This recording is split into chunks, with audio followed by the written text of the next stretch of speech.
You can't think your way to a different future. You can start by putting together details of what you want your future self to look like or your future home to look like, but at some point you have to make a move because the difference in the preparation and the results is action. You can only prepare so much, and then sometimes you just have to go and make the adjustments as you're going. Because if you spend your life preparing for something and never making a move, you're going to miss out. And the time passes, it's going to pass anyways. Like, we have to get that so relevant in our mind that the time passes. Like, the days feel like they're going by so fast, and you're only going to get older, which means it only gets harder. I know people who are in great shape in their 20s, and I'm like, yeah, that's easy. You've never had kids, your body hasn't gone through hormonal changes. Like, I used to be able to drink on the weekends and get hammered and be in great shape. Monday I'd be like, oh, I'm ripped. It's like your body's different. And I don't drink anymore, by the way, but your body changes. And so time passes by. If you are not diligently moving in that direction, like like making the choices, like putting a little effort into the choices, then your default person, the person who you have allowed to control your life and control your results, will always dominate that other person, because the unconscious mind accepts anything that you put into it. The subconscious mind takes effort. Think of it, if you're driving a car and you're going down the road and you're going to work every day. Sometimes you get to work and you're like, how did I even get here? I don't remember the drive. You're literally on autopilot. You're so used to it. The habit was built, so you just drove and you didn't realize it. Now, if you were on your way and somebody pulled out in front of you and you're like, whoa, that person came out of nowhere. Well, they probably didn't. You just weren't paying attention because you were on autopilot, basically, and then your subconscious kicks in. When your subconscious kicks or I'm sorry, then your conscious mind kicks in. When your conscious mind kicks in, you're alerted. You're like, whoa, what's happening? How did I get here?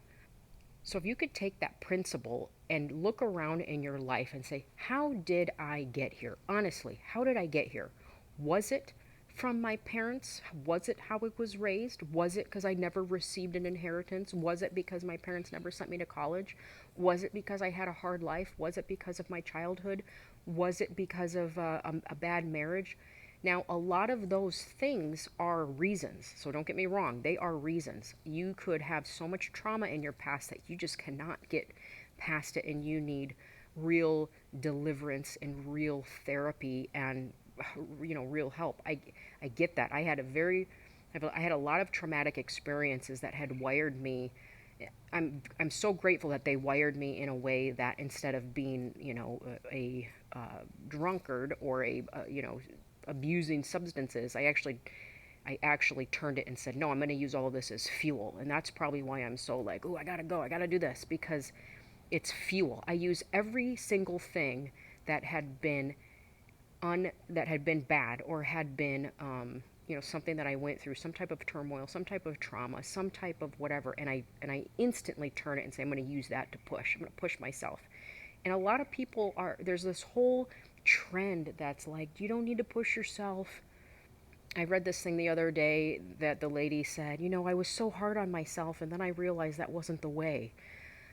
I disagree. I think that we have gotten into this gentle parenting, we're almost too gentle with ourselves. That when it's hard, no, you don't have to push hard, you don't have to do that. And I think that's what keeps people stuck, because you're not willing to be uncomfortable. You're not willing to get mad. You're not willing to push hard. You're not willing to get angry in a positive way. Now, I'm not saying be angry with the world and be angry at everybody to where you have hatred in your heart. I'm talking about using that as fuel. Righteous anger is very different than just being a miserable being and mad at everybody all the time. I'm not talking about that. It's using the anger or the frustration or the dissatisfaction for your benefit.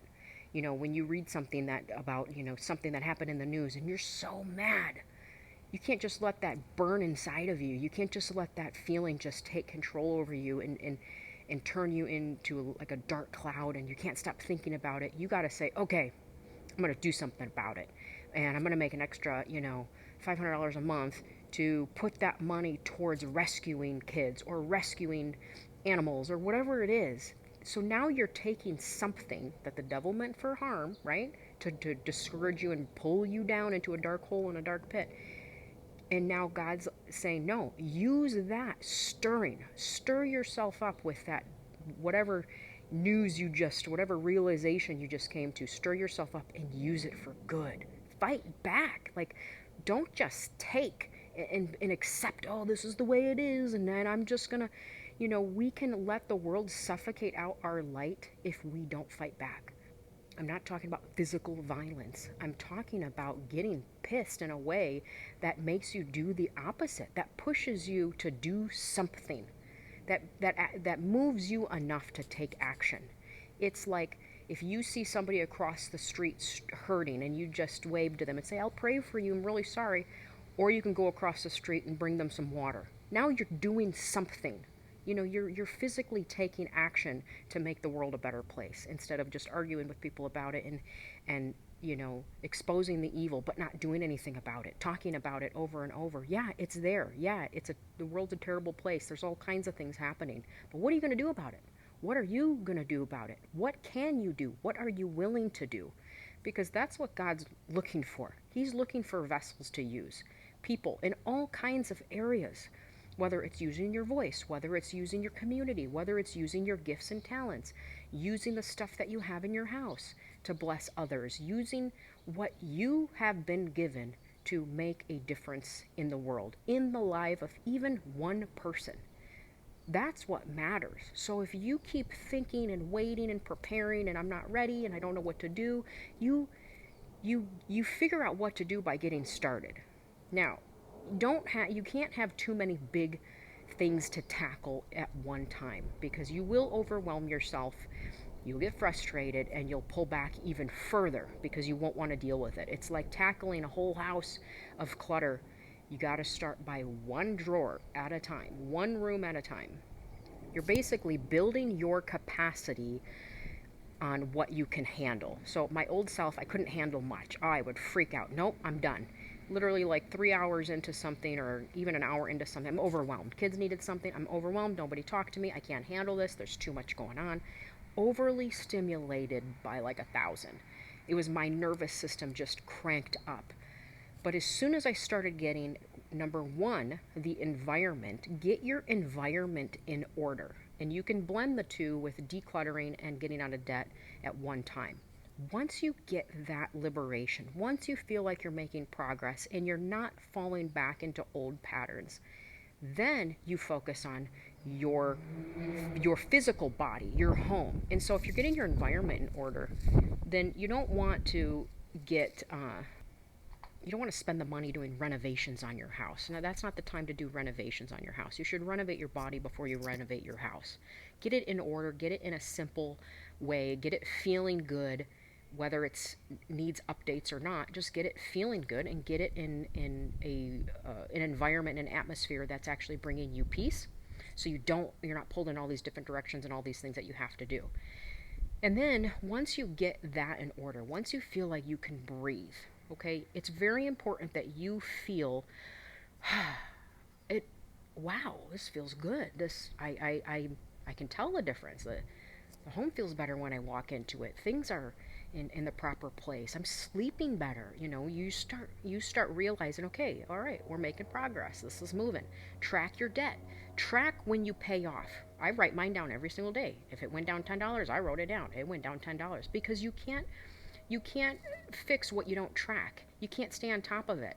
So you have to track things. I track what goes out of the house. I take pictures of every pile that I get rid of so I can look back and say, man, I got rid of a lot of stuff. That's crazy. And knowing that it went to a good home or that it went to a place to bless somebody makes me feel even better. Yeah, somebody else is using that stuff. Somebody's benefiting over stuff that I don't even care about anymore. But I just like to take pictures of it because it makes me feel good. It makes me feel like I'm making progress. You know what I'm looking at? Oh, look at all that junk getting out of here.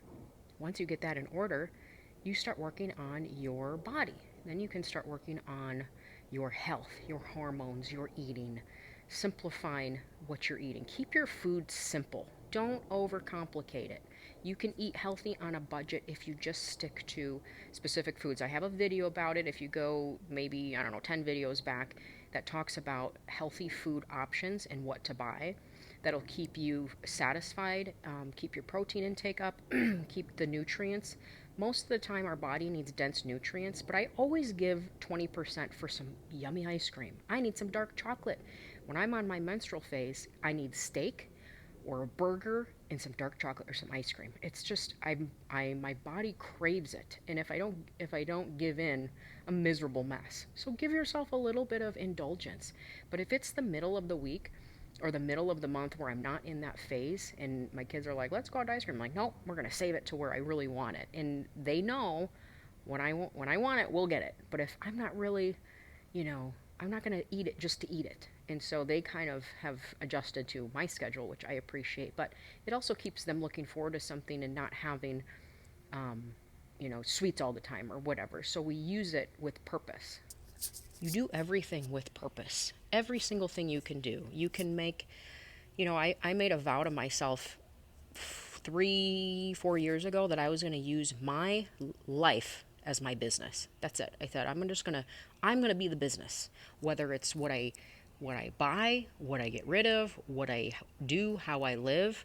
And I started sharing. Nobody was really interested. My Instagram had under 5,000 followers. No, and people, I mean, I just started sharing. I took content that I kept in my phone that I didn't share right away so I could use that as my before content, my before pictures, and I could always have something to look back at. But I started sharing the journey way before I was ready, way before I was in shape. I was sharing working out, and not every, people mocked, people laughed. Even my husband was just like, yeah, good luck getting on that. But when I started getting ripped, they were like, whoa, like, you mean business. And that's the thing, is people will not support you during the journey, and you have to be prepared for that. You're not going to look great when you are in the process of shedding the weight, when you are in the process of transforming. You look sweaty. You look like a mess. Most days when I was going through that, my hair wasn't done. I had no makeup on. I didn't buy, I just wore whatever. And that was it, because my goal was getting in shape, eating healthy, being obviously present with my family, getting my protein. And I was very focused on trying to change my habits and making sure I was eating good. So the other things kind of went to the wayside. I wasn't really focused on the house. I wasn't focused on decorating because my focus had shifted on getting myself in order. But when you start transforming, people notice. And with that, money follows the attention, because people will start reaching out to you and asking, how can I do that? And then you make a business out of it. Well, I'll coach you. And a few years ago, I started coaching women, and it actually took a lot of my time, so I stopped. But God can use every part of your life, the little bits, the little things He can use to bring prosperity into your life, to bring peace and healing, because you are transforming yourself as you're helping people transform. So you're basically just taking what you're learning, what works, what doesn't work, and you're sharing it with people. And I don't make any money on these YouTube videos yet, but I know that at some point, if I can get my views up and I can get subscribers, the thing to remember is the time is passing. The time is passing. You either get older or you get better. You either get older or you get wiser. Some people just get older and they stay the same. They do the same thing, the same habits. They never change. They're not willing to change. The only way to change, is to do the things that you normally wouldn't do, is to do the things that you keep holding back, the back of doing. Like you pull back. It gets hard, you pull back. You don't know what to do, so you pull back. Stop reverting back to the old self, because your old self is giving you the same results that you've always got. So if you want different results, you have to do things different. You have to create a new or upgraded version of yourself. That doesn't mean you get rid of all your personality traits and you're no longer you. You refine yourself. You let God refine you. You build your character. You grow and develop. It's like, think of it like school. When a kid's in first grade or 10th grade, they're learning, they're growing. They don't keep the same mindset from a first grader as they are in 10th grade, just in a bigger body, an older body, and neither should you. You need to grow and develop. You have to do things different. And if you want different results, the quicker you get started, the quicker you start making moves, the quicker you're going to see the changes in the benefits, and the money's going to flow. The prosperity flows when there's order. When there's no order and there's chaos and you don't know and there's indecision, that's very fuzzy.